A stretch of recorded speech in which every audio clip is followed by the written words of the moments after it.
differently about that process if it was called a performance appraisal for angles. Doesn't that sound? So when we talk about truth or square, it's important to be able to share the truth in the angle which is going to be best received from a person, right?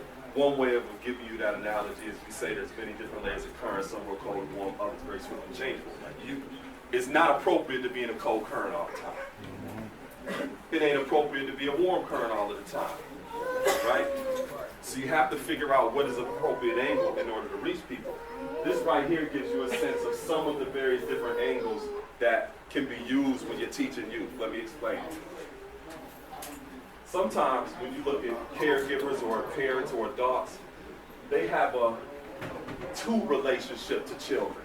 They're always doing stuff to that child, right? Now, if that is their approach when they're dealing with youth, that shows you that there's a high degree of control.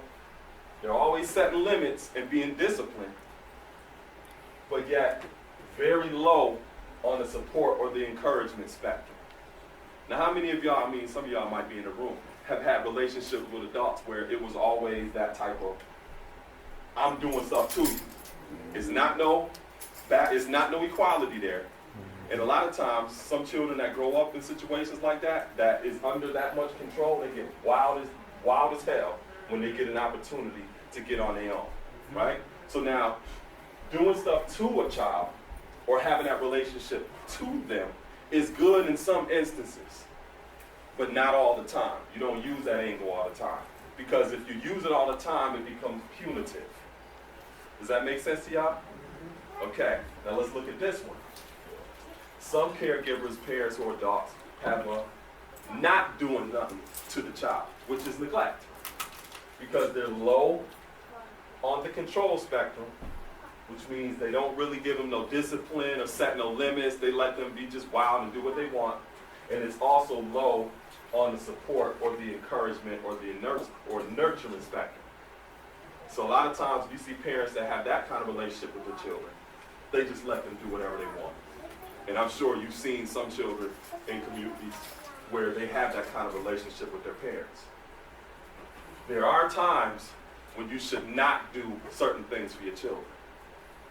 So that angle of the square is appropriate in some instances, but not all the time.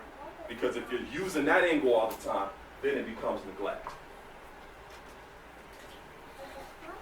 Another angle is sometimes caregivers, parents, or adults are always just doing stuff for their children. And I know y'all seen some of them. It's very low on the control and limits spectrum. So they're not putting no limits on them or setting no boundaries or discipline.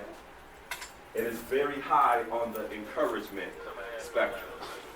So you've seen parents that treat their children like that, right? Where they're just constantly just doing things for them, right? They spoil them. What do you do with spoiled food? You throw it out. They become throwaway people, right? That's right. Because when you do that, that becomes permissive. And like I said, these various different angles are appropriate. There's sometimes good instances where you should do things for your children, but not all the time, right? Sure. This is another perspective, which is a restorative perspective, meaning that you do things with the child, right? Which is another important angle to use because it's high in the spectrum of control, so you're setting limits and you're having a level of discipline with your children. At the same time, it's high in the support category as well. But if you're constantly doing stuff with your child, now you're their friend. Does that make sense to you? So it's good sometimes to do stuff with your child, for, not, or to, but you have to be able to present things on an angle of the square, which is most appropriate. So now I'm going to teach you how to make a sandwich. Right? So this is a tactic that I use, especially with you. The first thing you do is you give them a compliment. You build that foundation. That bottom slice of bread needs to be a compliment. Going back to what I said about strength-based approaches towards teaching and learning. Tell them something good that they're doing first. You know what I'm saying? This could also apply to us rebuilding one another. You're just coming up to somebody and telling them what's wrong, they ain't really going to want to hear that. But if you give them a compliment, oh, yo, I like how you're doing that. You know what I'm saying? I'm proud of you, this, that, and the third. You know what? Blah, blah, blah, blah. You know? And I think if you add this on, you could even be better at that. So, some of y'all that's vegan in here, that's not meat. You know, that's like a meatless burger. But then you add the critique in there. You put that on top. You see how slick I did that real quick? Where I said, yeah, you good, you're doing this, I'm proud of you, you know what I'm saying, blah, blah, blah, blah, blah. Just add this on. And you could even be more better. I just critiqued them. Did it feel like that? I said critique, not criticism. Criticism is more of a negative assessment. A critique is more objective, right? So that's what you do next. You give them some insight into what they can do to add on. But you start with this. Start with the compliment. Tell them something positive and be genuine about it. Don't BS them. Because you know children and elders, they tend to be the most honest. You know? So after you give them a critique and what they can do to improve themselves, that last slice of bread you put on top is another compliment. You know? And that's one technique that I've learned over the years, especially just working with youth, that they're more receptive when you approach them in that way, as opposed to approaching them from the perspective of pointing out whatever is negative with them or their deficits. There were times where in my after-school program, some of my girls, and they're like between 9 and 12 years old, they want me to listen to some of these artists that I don't really like that. You know what I'm saying? Like they put me on a certain female artist, and sometimes they do it just to see my reaction to it. You know what I'm saying? So I had to learn how to be like this. Like, and it's terrible what they need. They want me to listen to it. I'd be like, oh, okay. You know, so I listen to it, and then I'll be like, yo, let me check this out too. So I give them something to listen to. They may not like it or whatever. It's old music. I don't know who Lauryn Hill is and all that other stuff. But I'll let them listen to something. Or I may even give them something that's closest to what they're listening to. So, for example, if they put me on to like Cardi B or something like that, they want me to hear one of her songs, I'll be like, yo, you know who Lil' Kim is? So I'll let them listen to a little bit of Lil' Kim, right? Next thing you know, they let me listen to another artist. Now I'm letting them listen to another artist. By the time we done, they know who Nicki B is. They know who Lauryn Hill is. They know who ISIS is from the X Clan. Because I'm able to introduce them to certain things, right?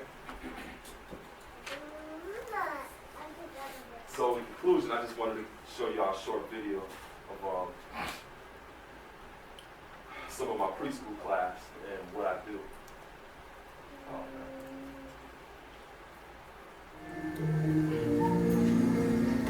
So, me seeing things like this, I've always been invested in seeing like different ways that I can create things in order to engage our children.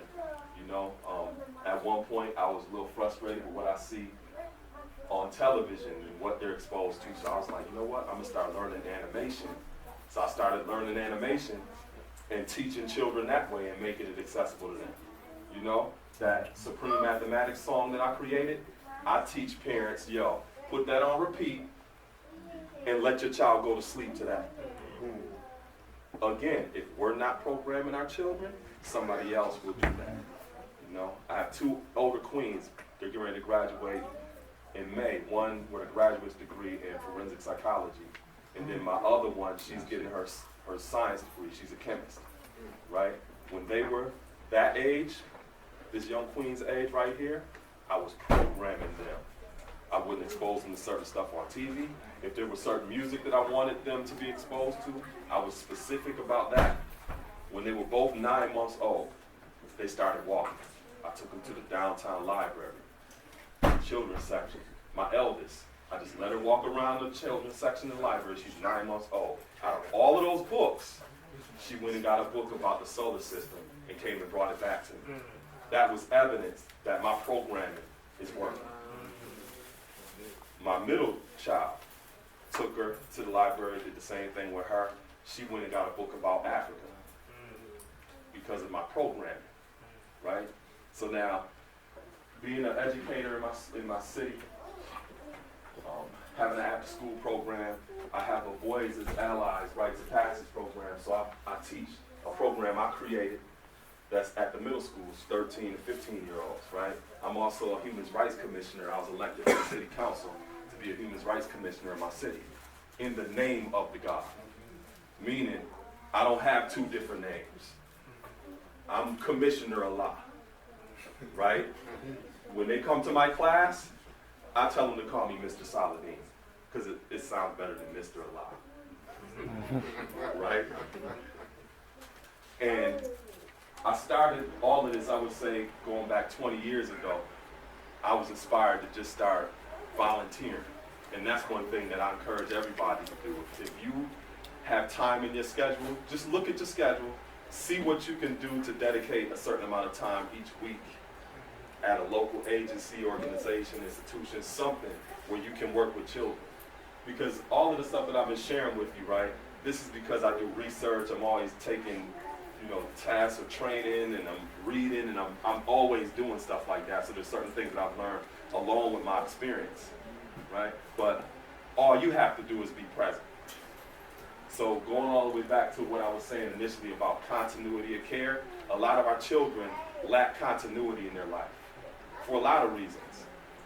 Sometimes parents aren't there because they have to work 2 jobs, or they may be going to school, or they may be a single parent, they got other different things that's going on. Doesn't mean that they don't care, but there's some continuity that's broken. We have to step in and supplement that education. And one of the best ways to do it is just be present.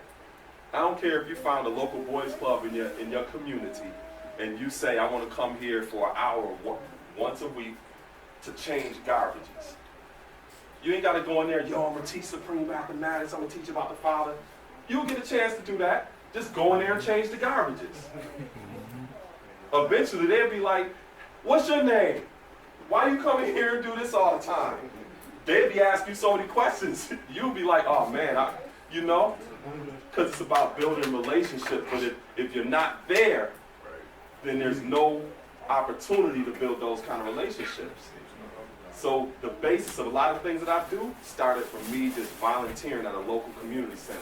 And I committed myself to doing it every week for an hour and a half, rain, sleet, or snow.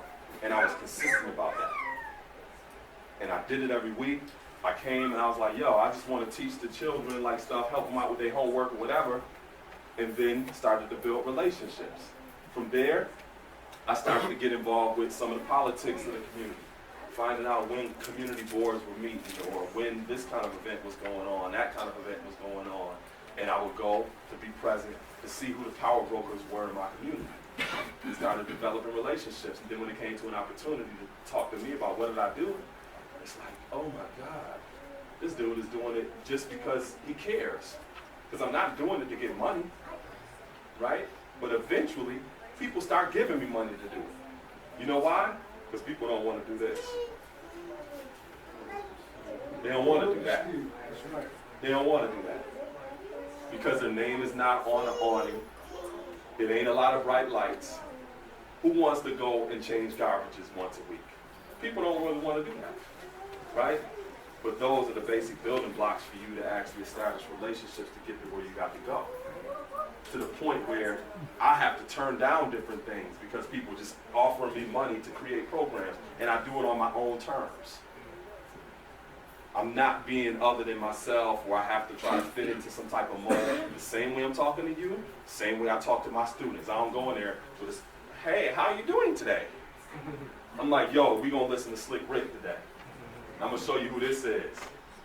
One of my students, we have like some toys and he makes little necklaces. Okay, let me show you where you get that from. This is Slick Rick.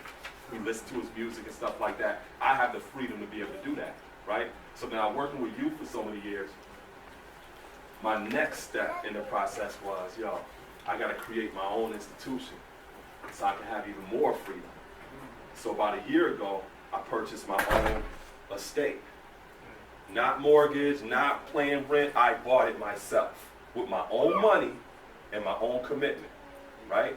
So now, I was like, man, now I can centralize a lot of things that I do. Have an early childhood education program there. have an after-school program there, and I'm renovating the entire property myself, right? Because like what you were talking about, having that freedom. You know, some of y'all may have cultural freedom in your mathematics, some of you may not. But freedom is something that we advocate, and it's important for us to position ourselves so that we can live our culture unrestricted. Not in a way where we can do whatever we want, but within the parameters of our principles and the values that we subscribe to, so that there's a level of expectancy and commitment with one another. We don't just say, word is bond, bond is life, I'll give my life and my word shall fail, just because it sounds good. There's a sense of connectedness that comes along with those words. Now we can hold each other accountable to, even if this is the first time I'm meeting you. If we say that we share the same culture, if you know that degree like I know that degree, I should have some expectancy on what you will and won't do. That's been our approach towards rebuilding and reestablishing our relationships with one another. It may not be fancy, it may not be extravagant and all this other stuff, but it's practical and it works, right? So yeah, these are just some of the examples of some of the things that I do. I've written like 16 books. This is the trademark or the logo of the school that I'm establishing. It's called the Atlantis School for Gifted Youngsters. So if you're familiar with the X-Men, I'm the black Xavier, right? So my motto is an institution that is sustainable, meaning people who have skills will have a residency there. So for example, if you come to visit Niagara Falls, you want to stay at the school, you have to commit yourself to teaching some workshops and making them available to the youth that's going to be in the city, right? And I want to show people and demonstrate how easy it is when you're committed to a goal like this. You know what I'm saying? You have some people that got this mindset like, oh, I can't build a school. Oh, I need this money, this and the third. No, I'm showing you step by step how to do this, right? So that willfully in other areas, people will be able to do the exact same type of thing.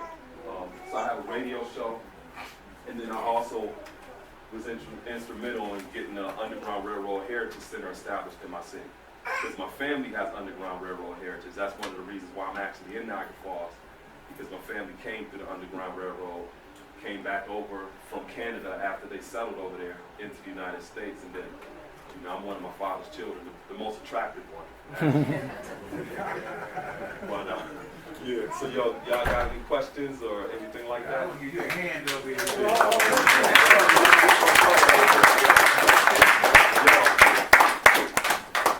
have a question. Because I work, well, I started off working like recreation, like boys and girls stuff, and now I work in a school, middle school. And so, what you were saying up there, I worked with preschool too last year, so I'm familiar with that. Yeah. My question is, how do I translate that into middle school? Because you can't do that stuff in the same way. You kind of got to be a little bit more finesse when you take it into middle school. And so, I guess my question is, like, how could I use, or what techniques could we use there? Because, like, my play now is, I'm like, they call me the hood teacher. And that's only because I talk like them. You know, I'm their age. So they're like, oh, you talk different, you do this, you do that. But it helps build up a relationship. So it's like, I have the relationship, but I want to do something with it. So like, what? Yeah. Well, peep this. With the development of technology, the brains are being rewired with a shorter attention span. You only have a certain amount of characters on Twitter or other different social media apps. Even on Facebook, if you have younger people that's on there, people are still encouraged to convey a thought with a certain amount of characters because it's rehardwiring a person's attention span. Which means, on a cognitive level, your thoughts are not even being well thought out. You're being forced to truncate or to collapse thoughts in such a way where now you have to convey an idea with this short amount of time. Sometimes ideas can't be conveyed with this, but you're forced to do it. And then look at the language that's also developed in concert with that. LOL. You know, all of these other different things that are being used to convey thoughts. That's rehardwiring the way the person thinks. Think about music today. maybe 10 years ago, songs had 3 verses. How many songs have you heard nowadays with 3 verses? Yeah, one verse, that's it. Yeah, it's that. A couple words. Songs are short now, right? Look at albums. Some albums 10 years ago, they would last a whole summer. Now, you'd be happy if it lasts 2 weeks.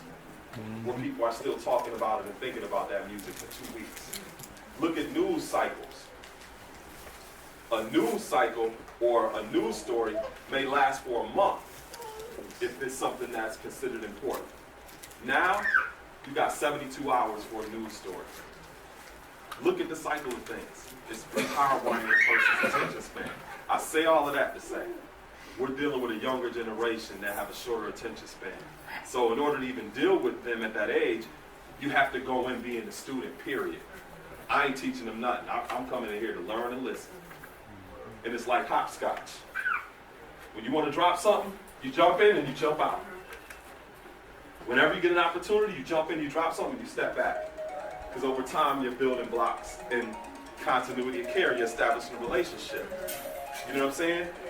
Over time, you start having more opportunities to share a little bit more and a little bit more, but you have to go in knowing that their attention span is a lot different, and you have to literally meet them where they are. And I gotta remember, like, it's a process, because I go in there, and if it's my cup, I want to fight.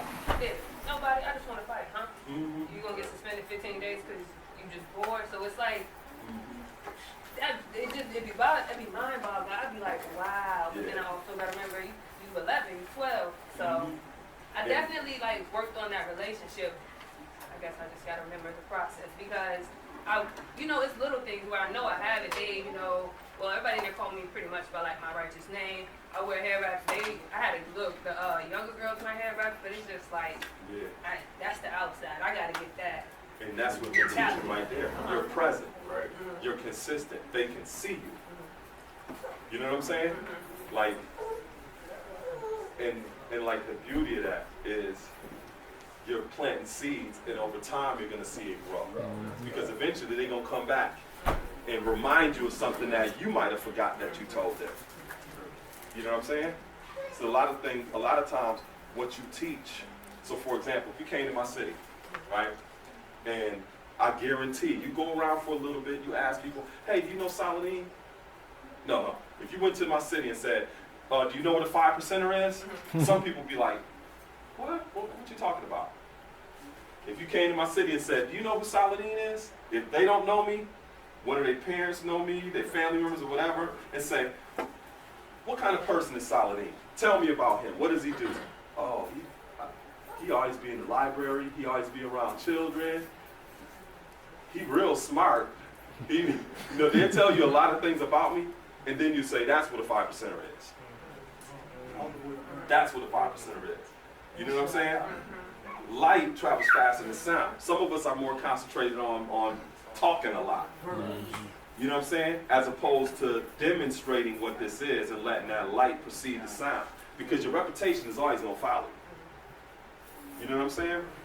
And sometimes I keep emphasizing, sometimes people, they look at God as people serving them. You know what I'm saying? Or they look at the earth as that as well. You know what I'm saying? The highest title, from what I've learned in my experience, is being a utility personnel technician. Y'all know what that is? It's a janitor. As God, that's how I see God, as a utility personnel technician. A person that has the keys to every room in a building, that every time there's an issue, somebody's going to come to them because they know how to figure it out. But that's not a very dignified position. You know? Some people think that God is the person that walks in the room and everybody is bowing down to them. God is a person that is able to get things done and to fix things. You know? To be a resource to people. The earth functions in the exact same way. It's a resource to people. And a lot of times people overlook that, or they may not realize that may not be the most. It's not like the something that you would see on an awning. Like all of the things I'm talking about, volunteering, changing garbages, being consistent, that's boring to a lot of people. A lot of people don't want to do that work, but that's where the work is actually done. So going back to everything I said originally about the Father, that is what inspired me first and foremost, seeing the fact that he's in his mid-30s and you got children wanting to hang out with him. And him not being a politician, him not asking for no money from nobody, just being himself. Right? So, any other questions? I got a question, Bob. With all that you do in regards to your program, do you work with a team of individuals, or is it just you? Or if it was a team, how do you work together with the team? You have to meet people where they are and don't give a person responsibility that you know they ain't gonna carry out. So I'm the kind of person that's an executor, right? And another thing that I always say is be the shark, not the peacock. You ever been to the zoo and seen the peacock? You ever seen the peacock? Everybody sees the peacock. Yeah, you got it. They're gonna be seen, right? And a lot of times people wanna be peacocks instead of being a shark. A shark, by the time you see that dorsal fin come up out of the water, it's too late, there's nothing you can do about it. So I function like a shark, meaning I do things and have it done before I tell anybody about it, because you can't stop it. You can't stop it, you know? Or if I have a meeting or something like that, I don't lose time search for that does not exist, meaning I don't sit and talk about who's not here. They're not here. Those who are here, let's do what we need to do, right? And in terms of a team, Social Media Advocate Society men and women group for one common cause. So I connect with those who are willing to do that work. If there's something that I need to do in terms of like a community cleanup, I know people that's gonna do it.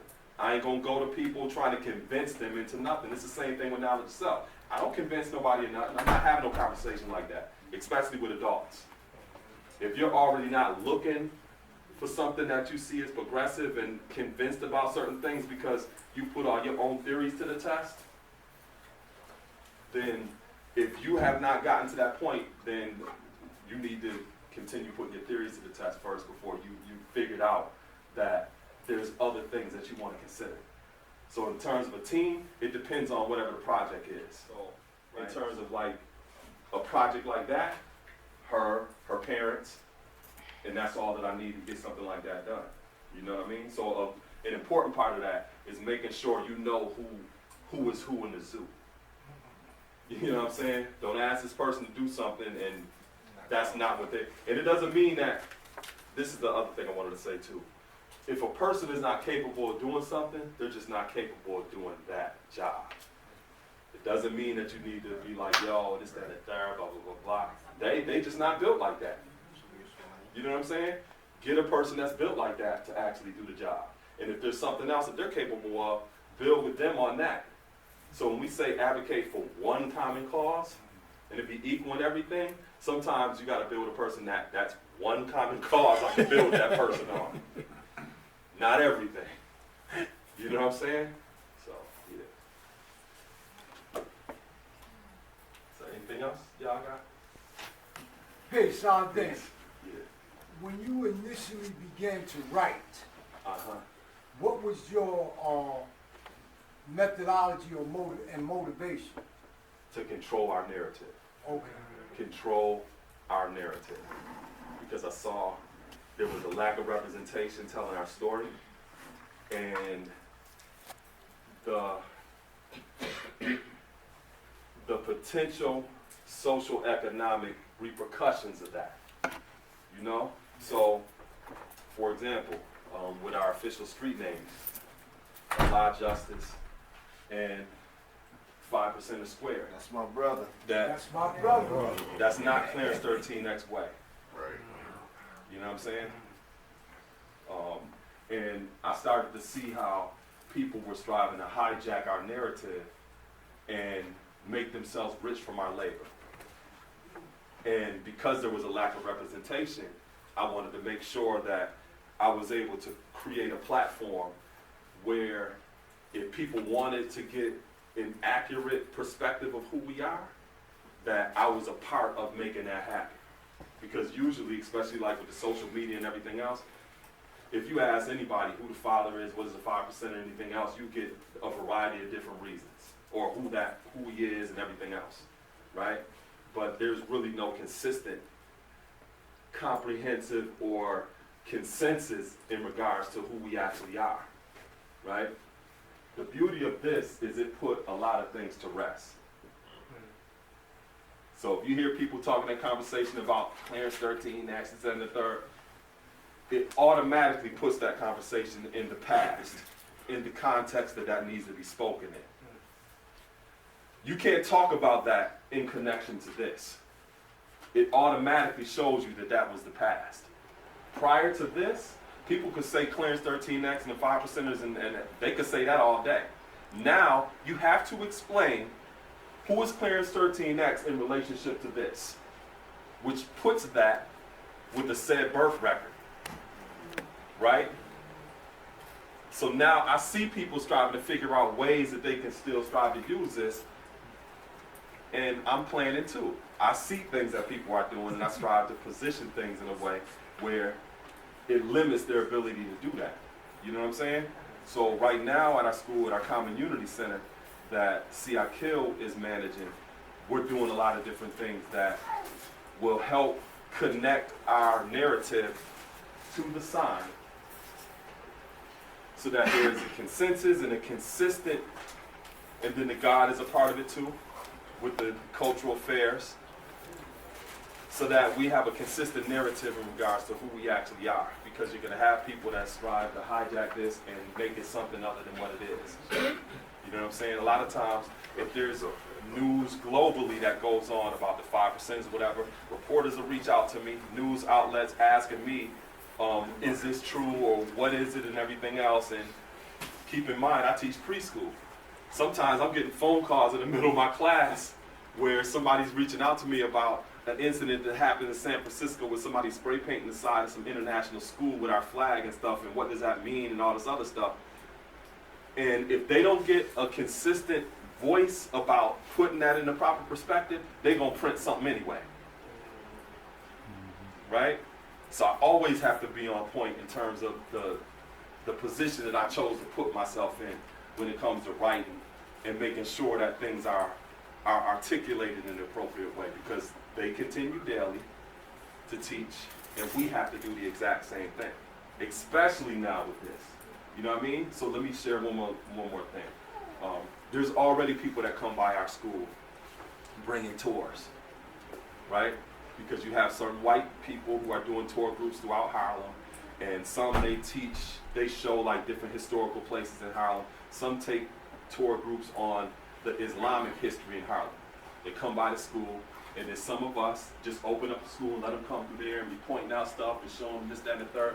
They call that, it's a big thing in our communities that they call heritage or cultural tourism, where they come and they're making money off of our stories, right? So one of the things that I was building with the God about, those who were down at the school, I was a military veteran. He was a community builder. He was a youth outreach advocate. Language like that we need to start using. You know what I'm saying? Not just necessarily, the black man's God. We can get to the point, and maybe you want to have that conversation, but right now, meet people where they are. And we need to create the kind of language so that we can reach people where they actually are. Because right now, whether you like it or not, this has put us on a public platform that some of us have never even thought about.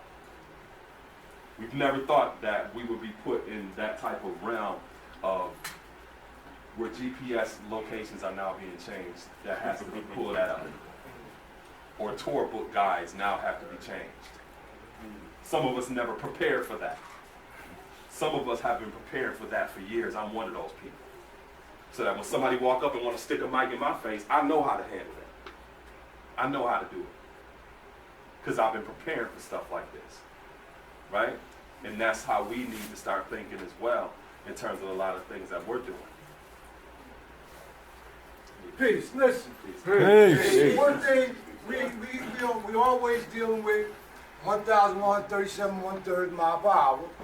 You know, I like this my brother here, Saladin. My brother.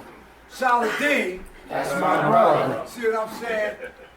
We have to support, and it ain't necessarily supporting by going up there.